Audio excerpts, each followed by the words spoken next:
A paz do Senhor a todos. Quero falar sobre uma passagem escrita no livro de João, capítulo 4. Começa no verso 5. Vejamos. Foi, pois, a uma cidade de Samaria chamada Sicar, junto da herdade que Jacó tinha dado a seu filho José. Ou seja, aqui está falando que o Senhor Jesus, ele se dirigiu até uma cidade chamada Samaria, uma cidade de Samaria, Samaria é uma região.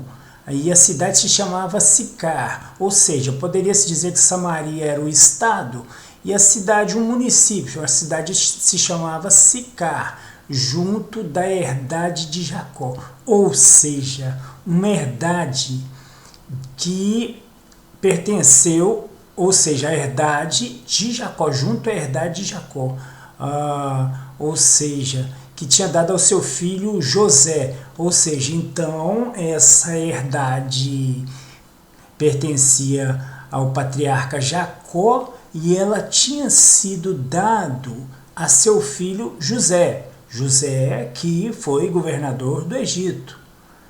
Vejamos, verso 6.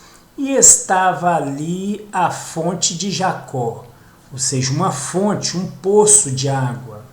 Jesus, pois, cansado do caminho, assentou-se assim junto da fonte. E era isto quase a hora sexta. Então Jesus estava cansado e ele assentou-se ali para descansar junto àquela fonte, junto àquele poço, o poço de Jacó. Vejamos o verso 7. Veio uma mulher de Samaria tirar água. Disse-lhe Jesus: dá-me de beber. Então, Jesus estava sentado ali junto ao poço e chegou uma mulher ali para retirar a água do poço. E Jesus, com sede, pediu-lhe: dá-me de beber. Vejamos o verso 8. Porque os seus discípulos tinham ido à cidade comprar comida. Ou seja, Jesus ficou ali junto do poço, descansando, enquanto os seus discípulos foram à cidade, eles foram comprar comida. Jesus estava fora da cidade, ele estava sentado junto ao poço, estava ali sozinho. Vejamos o verso 9. Disse-lhe, pois, a mulher samaritana: como, sendo tu judeu, me pedes de beber a mim, que sou mulher samaritana? Porque os judeus não se comunicam com os samaritanos. Então, ou seja, a mulher, ela se admirou de Jesus pedir-lhe água e indagou a ele, né? Como tu, sendo judeu, me pedes de beber a mim, que sou mulher samaritana? Então vê que os judeus, eles não se comunicavam com os samaritanos, eles não conversavam, ou seja, não se davam, eles não conversavam, eles evitavam, eles eram vizinhos ali, mas eles não se comunicavam, não tinham essa comunicação. Vejamos o verso 10. Jesus respondeu e disse-lhe: se tu conheceras o dom de Deus, e quem é o que te diz, dá-me de beber, tu lhe pedirias e ele te daria água viva. Ora, então, Jesus respondeu à mulher que se ela conhecesse o dom de Deus, e quem é e aquele que estava falando com ela, quem é que estava dizendo a ela, dá-me de beber, que estava pedindo para ela água de beber, ela o pediria e ela o pediria água e ele daria a ela água viva, conforme está escrito aqui. Vejamos o verso 11. Disse-lhe a mulher: Senhor, Tu não tens com que atirar, e o poço é fundo. Onde, pois, tens a água viva? Então, ela pensou que Jesus estivesse falando daquela água que estava lá no fundo do poço. A água, material que todo mundo bebe. E ela viu também que Jesus não tinha nenhum equipamento ali para tirar a água do poço, como um balde, uma corda. Né?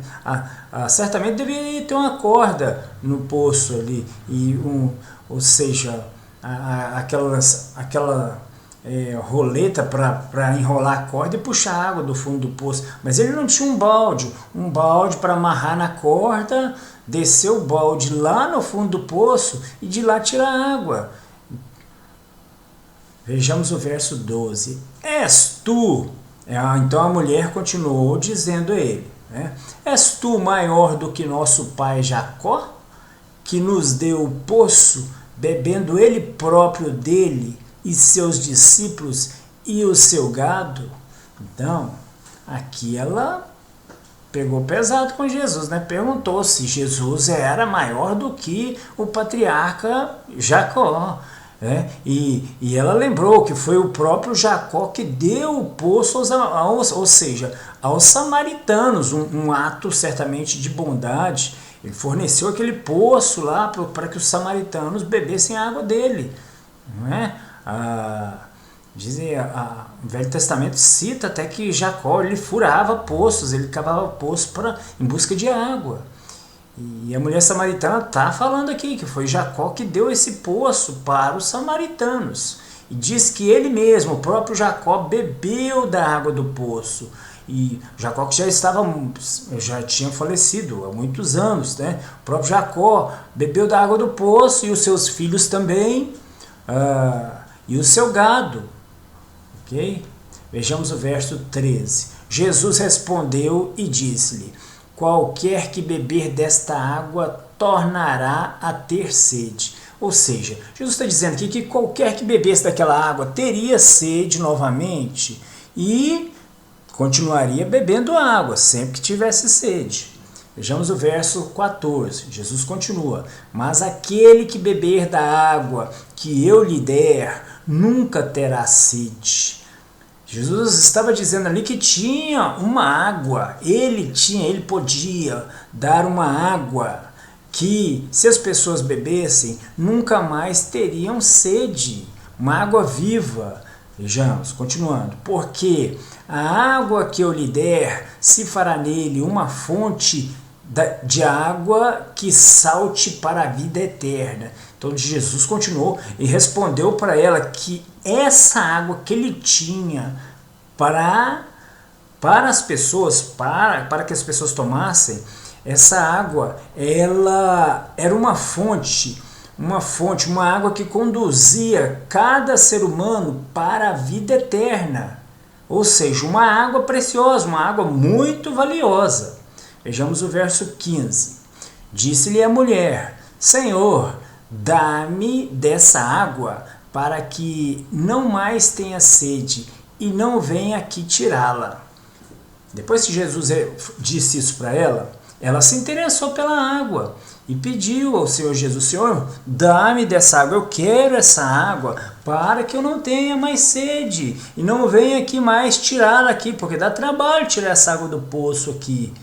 Né? Ela se interessou pela água que Jesus tinha para beber, para oferecer. Então Jesus respondeu, disse-lhe Jesus, verso 16, disse-lhe Jesus: vai, chama o teu marido e vem cá. Então Jesus disse para que ela fosse chamar o marido dela e voltasse ali para falar com ele. Verso 17, a mulher respondeu e disse: não tenho marido. Então a mulher respondeu, disse para Jesus que não tinha marido. E na mesma hora Jesus disse para ela, disse-lhe Jesus: disseste bem, não tenho marido, porque tiveste 5 maridos e o que agora tens não é teu marido. Isto disseste com verdade. vê aqui que Jesus pegou uma mentira da mulher. Ela disse que não tinha marido. E Jesus diz, disseste bem, não tenho marido. E aí Jesus pegou essa mentira para ela e revelou a verdade da vida dela na frente dela ali. Na frente, diante da face dela ali. Né? Disseste bem, porque não tenho marido, porque tiveste 5. Jesus revelou para ela que ela já tinha tido 5 maridos. Ela tinha tido 5 amantes, 5 maridos. E o que agora ela tinha, que certamente não era nem marido, era um amante, um amaziado, estava juntado com um outro homem, né? E o que agora tens não é teu marido. Jesus disse que aquele que ela estava agora não era marido dela, ou seja, uma relação de adultério. Por quê? Porque a Bíblia considera o casamento uma vez só uma vez a pessoa pode se casar, e é na igreja, ou seja, de acordo com a Bíblia, a pessoa só está livre para se casar de novo em 2 situações. Uma é em caso de infidelidade, traição, infidelidade. E na outra é no caso de morte. Então, Jesus veio aqui, falou aqui diante da face dela, e o que agora tens não é teu marido, ou seja, ela estava numa relação de adultério. Isto disseste com verdade, isto disseste com verdade. Jesus pegou a mentira dela ali na hora e falou toda a verdade ali para ela na hora ali, porque ela não sabia com quem estava falando. Vejamos o verso 19. Disse-lhe a mulher, Senhor, vejo que és profeta. Aqui, tá vendo aqui? Aqui a mulher reconhece que Jesus era um profeta, que Jesus, ela se espantou, que Jesus soubesse de coisas da vida dela e que tivesse revelado aquilo ali para ela, que ela já tinha tido 5 maridos. Então aqui ela caiu em si e parou de mentir diante de Jesus. Então aqui, olha o que ela diz, Senhor, vejo que és profeta. Vamos ver aqui, e aqui ela continua, verso 20. Nossos pais adoraram neste monte, e vós dizeis que é em Jerusalém o lugar onde se deve adorar. Está vendo aí? A mulher, ela está dizendo aqui que os pais, os antecedentes dela, os antecedentes os patriarcas dela, pais, avós, os ancestrais dela, adoravam a Deus naquele monte. Aquele monte era conhecido, já era conhecido como um lugar onde as pessoas iam para adorar a Deus. E aí ela continuou, e vós dizeis que é em Jerusalém o lugar onde se deve adorar. Ou seja, vós dizeis, ela estava falando aqui dos judeus, que os judeus diziam que era em Jerusalém o lugar onde se deve adorar. Por que em Jerusalém? Porque em Jerusalém era onde estava o templo de Deus, o templo construído pelo rei Salomão, a casa de Deus, a casa de Deus, o lugar santo, o templo de adoração a Deus. Os judeus tinham o costume de todos os anos ir a Jerusalém para adorar a Deus no templo. Até o próprio Jesus, quando tinha 12 anos, a família dele foi a Jerusalém para fazer oferendas a Deus e adorar a Deus no templo. Vejamos o verso 21. Disse-lhe Jesus, mulher, crê-me que a hora vem em que nem neste monte, nem em Jerusalém adorareis o Pai. 22. Vós adorais o que não sabeis, nós adoramos o que sabemos, porque a salvação vem dos judeus. Então olha o que Jesus diz para ela aqui. Mulher, crê-me que a hora vem em que nem neste monte, nem em Jerusalém adorareis o Pai. Tá vendo?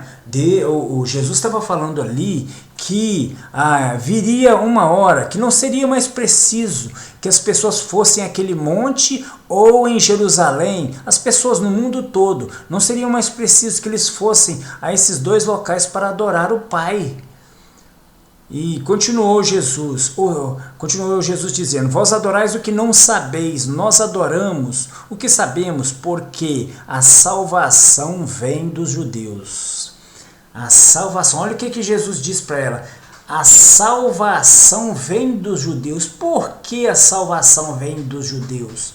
Quem é o Salvador? O Senhor Jesus Cristo de Nazaré. E o Senhor Jesus Cristo de Nazaré era judeu, ele é judeu. Ele nasceu numa família judia. Por isso Jesus disse: a salvação vem dos judeus. E disse que os samaritanos adoravam o que não sabiam. E que os judeus adoravam o que sabiam, que os judeus adoravam o verdadeiro Deus, Jeová Rafá. E Jesus disse para ela que a salvação vem dos judeus. Por que a salvação vem dos judeus? Porque o Senhor Jesus era judeu, ele era de uma família judia. Por isso a salvação vem dos judeus, porque o Senhor Jesus é o Salvador. Vejamos o verso 23. Mas Jesus continua falando com ela: mas a hora vem e agora é em que os verdadeiros adoradores adorarão o Pai em espírito e em verdade, porque o Pai procura a tais que assim o adorem. Está vendo como é que Deus quer a adoração a Ele? Em espírito e em verdade. Os verdadeiros adoradores, Jesus disse que os verdadeiros adoradores adoram o Pai, adoram o Pai em espírito e em verdade, porque o Pai procura tais que assim o adorem.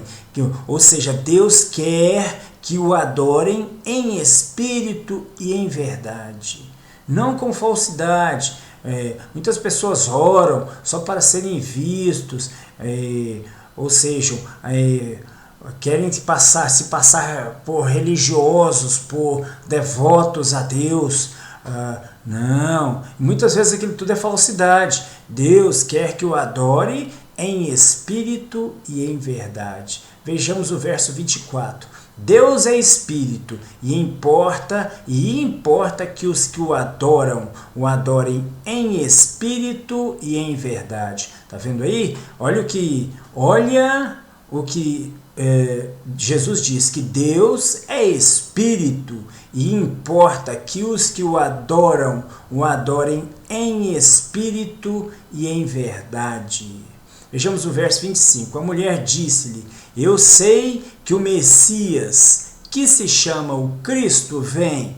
Quando ele vier, nos anunciará tudo. No verso 26, Jesus disse-lhe: eu sou eu que falo contigo. Então, a mulher aqui no verso 25, ela disse que sabia que o Messias, está vendo? Vê como eles esperavam o Messias. Quem é o Messias? O Salvador. Eles estavam esperando o Messias. A mulher sabia que viria um Messias, que se chama o Cristo. Ela sabia, a mulher samaritana, ela já tinha ouvido essa mensagem, ela sabia que vinha um Messias e que ele se chamava Cristo. E quando ele viesse, ele anunciaria tudo. Não é? Então ela sabia da profecia do Messias que viria. E Jesus respondeu-lhe ali: eu o sou, eu que falo contigo. Então Jesus disse-lhe: eu sou. Jesus revelou para a mulher samaritana que ele era o Cristo. Esse que ela mencionou, ele era o Cristo. Ele que estava falando com ela.